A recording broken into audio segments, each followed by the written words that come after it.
Good morning दोस्तों, स्वागत है आपका हमारे channel the bill power academy में। आज हम लोग पढ़ेंगे एनसीईआरटी कक्षा 7 के इतिहास का अध्याय 2, जिसका शीर्षक है नए राजा और उनके राज्य।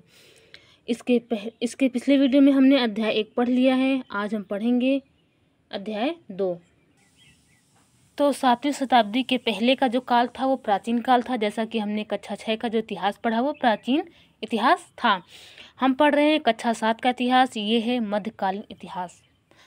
तो हम इस कक्षा 7 के इतिहास में 700 से 1700 के बीच यानी कि 1000 वर्षों का इतिहास हम पढ़ेंगे। तो आइए हम शुरू करते हैं। इस अध्याय में बताया गया है कि 7वीं शताब्दी के बाद कई राजवंशों का उदय हुआ। वे राजवंश कौन कौन से थे, हाँ आगे हम इसके बारे में पढ़ेंगे। 7वीं से 12वीं शताब्दी के बीच जिन जिन राजवंशों ने राज किया है उसके बारे में हम पढ़ने जा रहे हैं। तो आइए हम मैप में देख लेते हैं। इसमें 7वीं शताब्दी से 12वीं शताब्दी के बीच जिन जिन राजवंशों ने राज किया उसके नाम यहाँ पे दिए गए हैं। जैसे चहमान, जैसे गुजर प्रतिहार, जैसे पाल, राष्ट्रकूट, चोल, इसके अलावा पूर्वी चालुक्य। तो हम इसके बारे में आगे हम पढ़ेंगे। आगे नए राजवंशों का उदय। 7वीं सदी आते आते उपमहाद्वीप के विभिन्न भागों में बड़े भूस्वामी और योद्धा सरदार अस्तित्व में आ चुके थे। राजा लोग प्रायः उन्हें अपने मातहत या सामंत के रूप में मान्यता देते थे। तो सामंत के बारे में हमने पिछली कक्षा के अध्याय में भी पढ़ा था।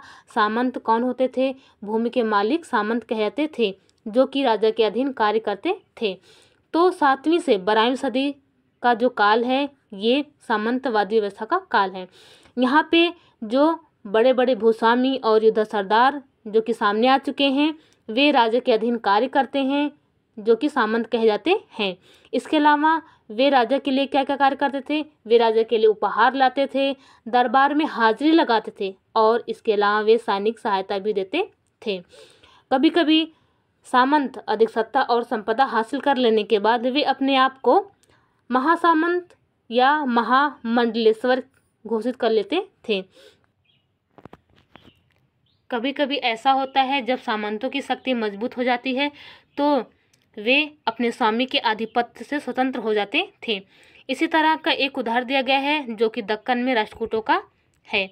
स्टार्टिंग में वे कर्नाटक के चालुक्य राजाओं के अधीन कार्य कर रहे थे, लेकिन 8वीं सदी के मध्य आते आते एक राष्ट्रकूट प्रधान दंतीदुर्ग ने अपने चालुक्य स्वामी की अधीनता से इनकार कर दिया और उन्हें हरा दिया। उसके बाद उन्होंने हृदयगर्भ नामक एक अनुष्ठान करवाया। हृदयगर्भ का शाब्दिक अर्थ होता है सोने का गर्भ। हृदयगर्भ अनुष्ठान करवाने का अर्थ यह होता है कि जो व्यक्ति जन्म से क्षत्रिय ना हो वह यह अनुष्ठान करवाने के द्वारा दोबारा क्षत्रित्व प्राप्त कर लेता है। आगे कुछ उदाहरण दिया गया है जो कि अन्य पुरुष या व्यक्ति अपनी राजशाही कायम करने के लिए सैन्य कौशल का इस्तेमाल करते हैं। जैसे मिसाल के तौर पर दिया गया है कदम्ब के मयूर शर्मण और गुजर प्रतिहार हरिश्चंद्र, जो कि ब्राह्मण थे। इन्होंने अपने परंपरागत पेशे को छोड़कर शस्त्र को अपना लिया। कदम्ब के शासक मयूर शर्मण ने कर्नाटक और गुजर प्रतिहार के शासक हरिश्चंद्र ने राजस्थान में अपने राज्य सफलतापूर्वक स्थापित किए। आगे इसके ऊपर एक एलोरा का गुफा के चित्र है, जो कि एलोरा की गुफा संख्या 15 का चित्र दिया गया है। यहाँ पे विष्णु के नरसिंह अवतार का चित्र दिखाया गया है। आप इसे देख सकते हैं, यह विष्णु के नरसिंह अवतार का चित्र है। आगे हम पढ़ते हैं राज्य में प्रशासन। राजा लोग कई उपाधियां धारण करते थे, जैसे महाराजा धीराज, जिसका मतलब होता है राजाओं के राजा, त्रिभुवन चक्रवर्ती, जिसका अर्थ तीनों भुवनों का स्वामी। इन उपाधियों के धारण करने के बावजूद वे सामंतों, साथ ही साथ किसान, व्यापारी और ब्राह्मणों के साथ संपर्क रखते थे। आगे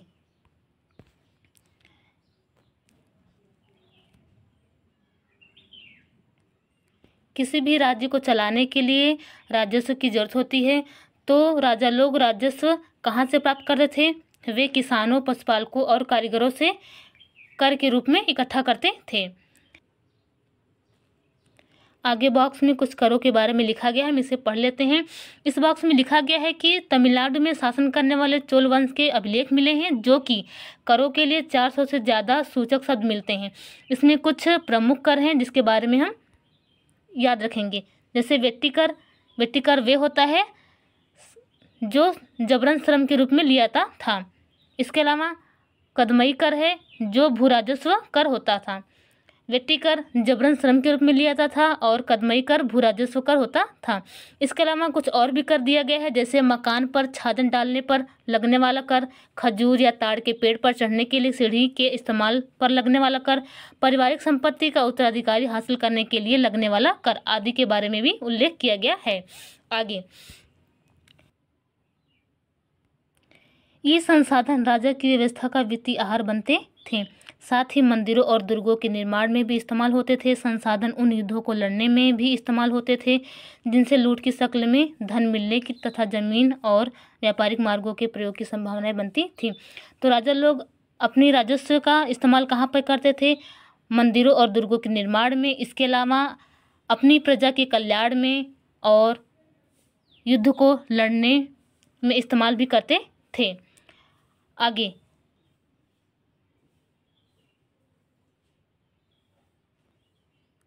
अब हम पढ़ेंगे राजस्व वसूली के लिए पदाधिकारी की नियुक्ति कैसे की जाती थी और कहाँ से होती थी। तो पदाधिकारी की नियुक्ति परिवारों के बीच से ही की जाती थी। इसके अलावा प्रायः वंशानुगत भी होती थी। सेना में भी ऐसा होता था कि कई बार राजा के निकट संबंधी ही इस ओहदे पर होते थे। आगे, प्रशस्तियाँ और भूमि अनुदान। प्रशस्तियाँ हमें यह बताती है कि शासक खुद को कैसा दर्शाना चाहते हैं। मिसाल के लिए शूरवीर, विजयी योद्धा के रूप में ये विद्वान ब्राह्मणों द्वारा रची गई थी, जो अक्सर प्रशासन में मदद करते थे। आगे,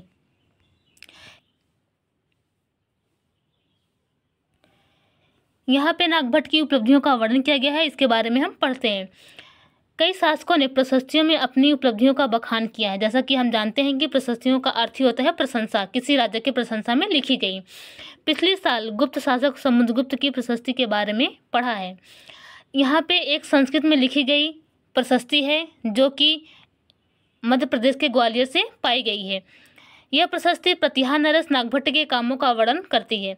जैसा कि यहाँ पे लिखा है, आंध्र, सैंधव, सिंध, विदर्भ, महाराष्ट्र का एक हिस्सा और कलिंग, उड़ीसा का एक हिस्सा के राजा उनके आगे तभी धराशायी हो गए जब वे राजकुमार थे। उन्होंने कन्नौज के शासक चक्रयुध को विजित किया। उन्होंने बंग यानी कि बंगाल का हिस्सा, अनर्थ गुजरात का हिस्सा, मालवा मध्य प्रदेश का हिस्सा, किरात वनवासी, तुरुस्क तुर्क, वत्स्य, मत्स्य दोनों उत्तर भारत के राज्य राजाओं को पराजित किया। आगे, राजा लोग प्रायः ब्राह्मणों को भूमि अनुदान से पुरस्कृत करते थे। ये ताम्र पत्रों पर अभिलिखित होते थे जो भूमि पाने वालों को दिए जाते थे।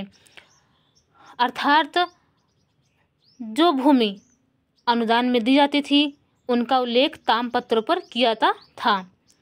यहाँ पे आप देख सकते हैं एक चित्र दिया गया है ताम्रपत्र का ही, जो कि संस्कृत और तमिल में लिखा गया है। यह 9वीं सदी का ताम्रपत्र है जो कि एक शासक के द्वारा दिए गए भूमि अनुदान का उल्लेख करता है। इनमें कुछ कड़ियाँ हैं, इन कड़ियों से ये पत्र जुड़े हैं और उन पर राजसी मुहर लगी हुई है, जो यह बतलाने के लिए है कि यह एक प्रमाणिक दस्तावेज है। आगे, भूमि के साथ क्या क्या दिया जाता था यहाँ पे उल्लेख किया गया है। यह चोलों के द्वारा दिए गए एक भूमि अनुदान के तमिल भाग का एक अंश है। तो आइए हम पढ़ते हैं इसमें क्या लिखा गया। हमने मिट्टी की मेड़े बनाकर साथ ही कांटेदार झाड़ियाँ लगाकर भूमि की सीमाओं को चिन्हित कर दिया है। इस भूमि पर ये चीज़ें हैं: फलदार वृक्ष, पानी, भूमि, बगीचे और फलोद्यान, पेड़, कुएं, खाली जगह, खुली जगह, चारागाह, एक गांव, बाबी, चबूतरे, नहरें, खाइयाँ, नदियाँ, दलदली जमीन, हौज, अन्नागार, मछलियों के तालाब, मधुमक्खियों के छत्ते और गहरी झीलें। जिसे यह भूमि मिलती है वह इससे कर वसूली कर सकता है। वह न्यायाधिकारी द्वारा जुर्माने के तौर पर लगाए गए कर वसूल सकता है। पान के पत्तों पर लगने वाला कर, बुने हुए कपड़ों पर लगने वाला कर, साथ ही साथ वाहनों पर लगने वाला कर वसूला जा सकता है। वह पक्की ईंटों के बने ऊपरी माले पर बड़े कमरे बनवा सकता है, बड़े और छोटे कुएं खुदवा सकता है, पेड़ और कांटेदार झाड़ियां लगवा सकता है, जरूरी हो तो सिंचाई के लिए नहर बनवा सकता है। उसे यह सुनिश्चित करना चाहिए कि पानी बर्बाद ना हो और तटबंधों का निर्माण हो। तो भूमि अनुदान के समय दी गई भूमि पर उपस्थित सारी चीज़ें उस व्यक्ति की हो जाएगी जो उस समय भूमि में उपस्थित हो, जैसे फलदान वृक्ष, पानी, फल उद्यान, पेड़, कुएं, ये सारी चीज़ें अगर उस ज़मीन पे उपस्थित हैं तो वे सारी चीज़ें उस व्यक्ति के अंतर्गत आएंगी जिस व्यक्ति को यह भूमि अनुदान दिया गया है। आगे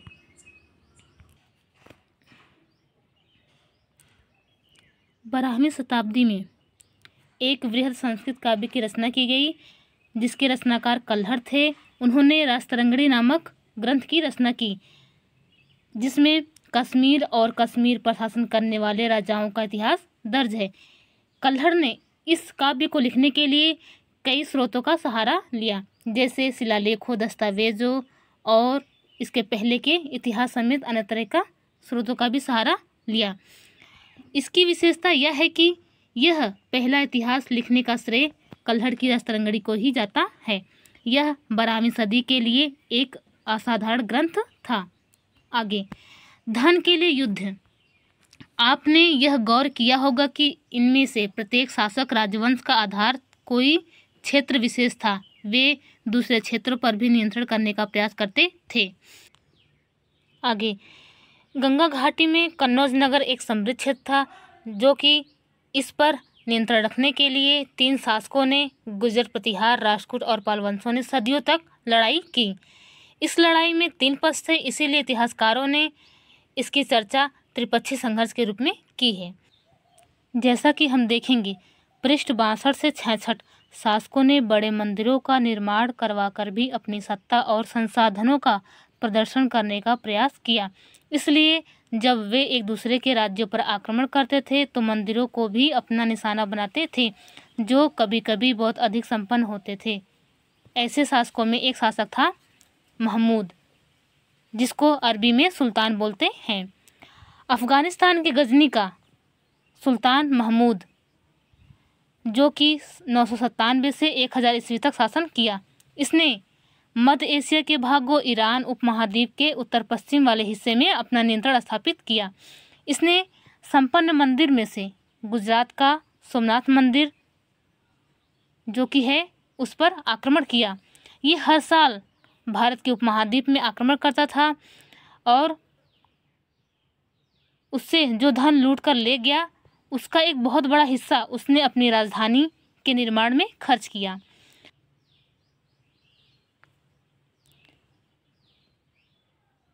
सुल्तान महमूद ने अल-बरूनी नामक एक विद्वान से किताबुल हिंद की रचना कराई, जिसमें महमूद सुल्तान के द्वारा जीते गए क्षेत्रों और राज्यों का वर्णन है। यह किताब अरबी भाषा में लिखा गया है, जो कि अल-बरूनी ने इसे तैयार करने के लिए संस्कृत के विद्वानों से परामर्श लिया था। आगे चौहान वंश के बारे में बताया गया है। चौहान वंश का जो शासन क्षेत्र था वो दिल्ली और अजमेर के आसपास का क्षेत्र था। इन्हें अपने राज्य का विस्तार करने के लिए गुजरात के चालुक्य और पश्चिम उत्तर प्रदेश के गढ़वालों से लड़ाई लड़नी पड़ी। चौहान वंश का जो सबसे प्रसिद्ध शासक था वह था पृथ्वीराज तृतीय, जिसका शासनकाल था 1168 से 1192। पृथ्वीराज तृतीय को मोहम्मद गोरी नामक अफगान शासक से 2 युद्ध करना पड़ा, जिसका नाम था तराइन का युद्ध। 1192 में तराइन के प्रथम युद्ध में मोहम्मद गोरी को हार हुई थी और पृथ्वीराज चौहान को जीत हुई थी। दूसरे युद्ध में जो कि 1192 में तराइन का द्वितीय युद्ध हुआ था, उसमें मोहम्मद गोरी की जीत हुई थी और पृथ्वीराज चौहान की हार हुई थी। आगे हम पढ़ेंगे चोल राज्य के बारे में। यहाँ मैप में चोल साम्राज्य को दर्शाया गया है, जो कि यहाँ पे लिखा है उरैयूर तंजावुर, जो कि चोल साम्राज्य के प्रमुख शहर में से था। हम पढ़ेंगे उरैयूर से तंजावुर तक चोल वंश सत्ता में कैसे आए, हम इसके बारे में पढ़ेंगे। कावेरी डेल्टा में मुट्टरियार नाम से प्रसिद्ध एक छोटे से मुखिया परिवार की सत्ता रहती थी। वे कांचीपुरम के पल्लव राजाओं के सामंत थे। उरैयार के चोलवंशी प्राचीन मुखिया परिवार के विजयालय ने 9वीं सदी के मध्य में मुट्टियार को हराकर इस डेल्टा पर कब्जा कर लिया और उसने वहां पर तंजावुर शहर और निशुंभ सुदनी देवी का मंदिर बनवाया। ठीक इसी तरह विजयालय के उत्तराधिकारियों ने भी पड़ोसी राज्यों पर आक्रमण किया और उसे जीता। दक्षिण और उत्तर के जो पांड्य और पल्लव इलाके थे उसको अपने राज्य का हिस्सा बना लिया। चोल वंश का जो सबसे शक्तिशाली राजा था वह था राजराज प्रथम। 985 में राजा बना। इसने भी ज़्यादातर क्षेत्रों पर अपने नियंत्रण का विस्तार किया। इसने अपने साम्राज्य के प्रशासन का भी पुनर्गठन किया। वहीं राजराज का पुत्र जो कि राजेंद्र प्रथम, उसने उनकी नीतियों को जारी रखा और गंगा घाटी, श्रीलंका, दक्षिण पूर्व एशिया के देशों पर भी आक्रमण किया। उसने अभियानों के लिए भी एक जल सेना भी बनाई। आगे हम पढ़ेंगे भव्य मंदिर और कांस्य मूर्ति कला के बारे में। चोल काल में भव्य मूर्ति और कांस्य मूर्ति कला के बारे में हम पढ़ेंगे।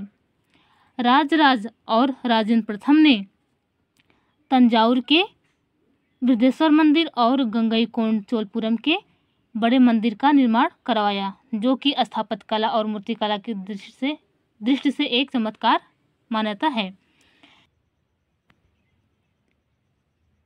चोल मंदिर के आसपास लोगों के बसने की वजह से यह बस्तियों का एक केंद्र बन गया। इसके अलावा यह शिल्प उत्पादन केंद्र भी थे और इसके अलावा यह आर्थिक, सामाजिक और सांस्कृतिक जीवन के केंद्र भी बन गए।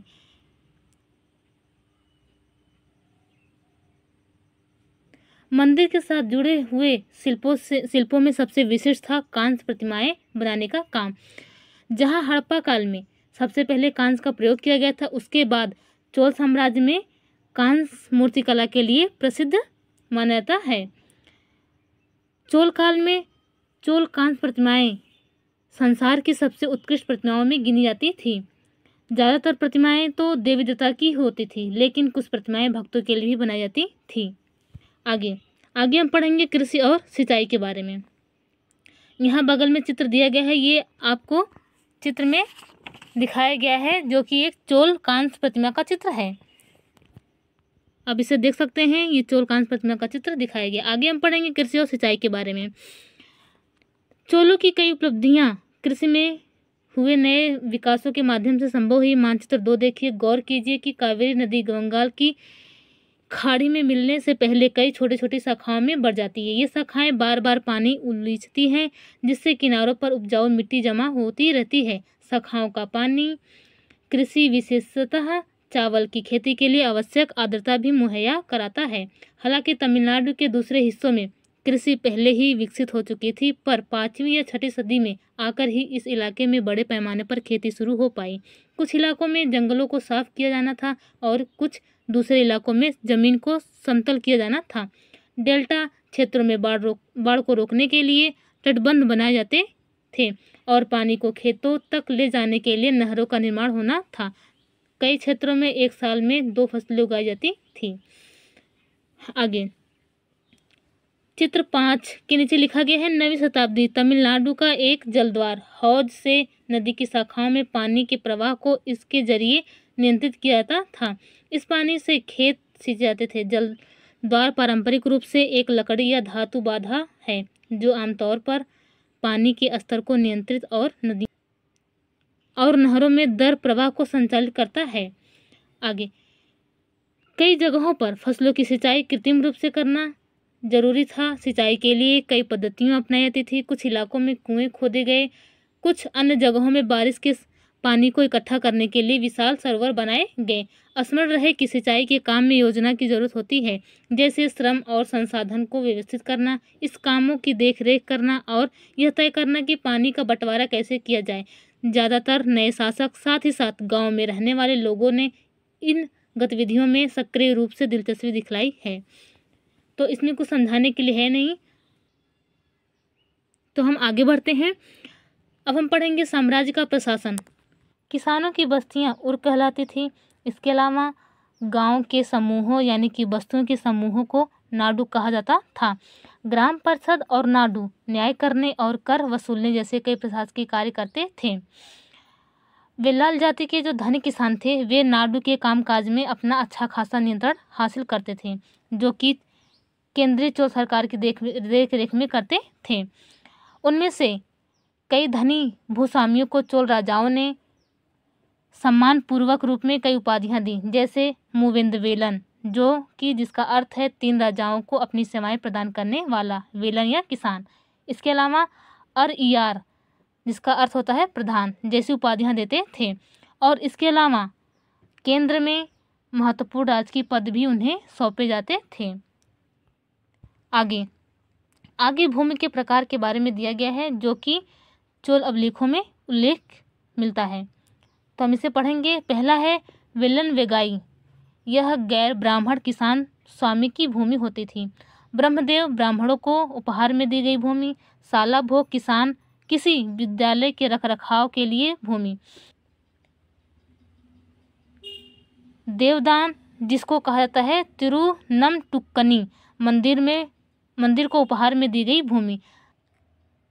पल्ली चंदम, जैन संस्थानों को दान में दी गई भूमि। आगे है, हमने देखा है कि ब्राह्मणों को समय समय पर भूमि अनुदान या ब्रह्मदेव प्राप्त हुआ। परिणाम स्वरूप कावेरी घाटी और दक्षिण भारत के दूसरे हिस्सों में ढेरों ब्राह्मण बस्तियां अस्तित्व में आई। प्रत्येक ब्रह्मदेव की देखरेख प्रमुख ब्राह्मण भूस्वामियों की एक सभा द्वारा की जाती थी। ये सभाएं बहुत कुशलतापूर्वक काम करती थी। इसके निर्णय शिलालेखों में प्रायः मंदिरों की पत्थर की दीवारों पर ब्यौरेवार दर्ज किए जाते थे।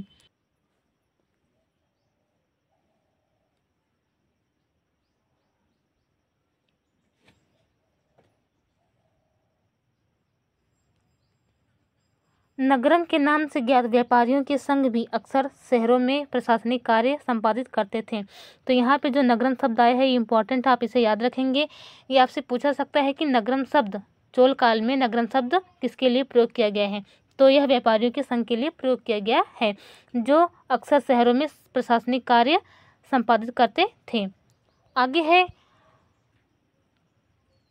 तमिलनाडु के चिंगलपुट जिले के उत्तर मेरू से प्राप्त अभिलेखों में इस बात का वर्णन किया गया है कि ब्राह्मण की सभा का संगठन कैसा होता था।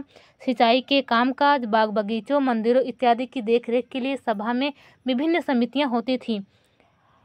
इस सभा में सदस्यता के लिए कुछ एलिजिबिलिटी या कुछ योग्यता होती थी, जिसके बारे में आगे पढ़ेंगे। उनके नाम तालपत्र के छोटे टिकटों पर लिखे जाते थे और मिट्टी के बर्तन में रख दिए जाते थे, और किसी छोटे लड़के को हर समिति के लिए एक के बाद एक टिकट निकालने के लिए कहा जाता था। आगे लिखा है बॉक्स में, अभिलेख और लिखित सामग्री। उत्तर मेरूर अभिलेख के अनुसार सभा की सदस्यता के बारे में हम पढ़ेंगे। सभा की सदस्यता के लिए इच्छुक लोगों को ऐसी भूमि का स्वामी होना चाहिए जहाँ से भू राजस्व वसूला जाता है। उसके पास अपना घर होना चाहिए। उनकी उम्र 35 से 70 के बीच होनी चाहिए। उन्हें वेदों का ज्ञान होना चाहिए। उन्हें प्रशासनिक मामलों की अच्छी जानकारी होनी चाहिए और ईमानदार होना चाहिए। यदि कोई पिछले 3 सालों में किसी समिति का सदस्य रहा हो तो वह किसी और समिति का सदस्य नहीं बन सकता। जिसने अपने या अपने संबंधियों के खाते जमा नहीं कराए वह चुनाव नहीं लड़ सकता। अभिलेखों में राजाओं और शक्ति संपन्न पुरुषों के बारे में तो जानकारी मिलती है, लेकिन यह जानना खास मुश्किल है कि साधारण मर्दों और औरतों का जीवन इन राज्यों में कैसा था। 12वीं शताब्दी की तमिल कृति पेरियार पुरड़म से एक कृति है जिसका नाम है पेरियार पुरड़म। यह एक तमिल कृति है, इसके बारे में आप याद रखेंगे। इससे एक उद्धरण दिया गया है जिसके बारे में हम पढ़ते हैं।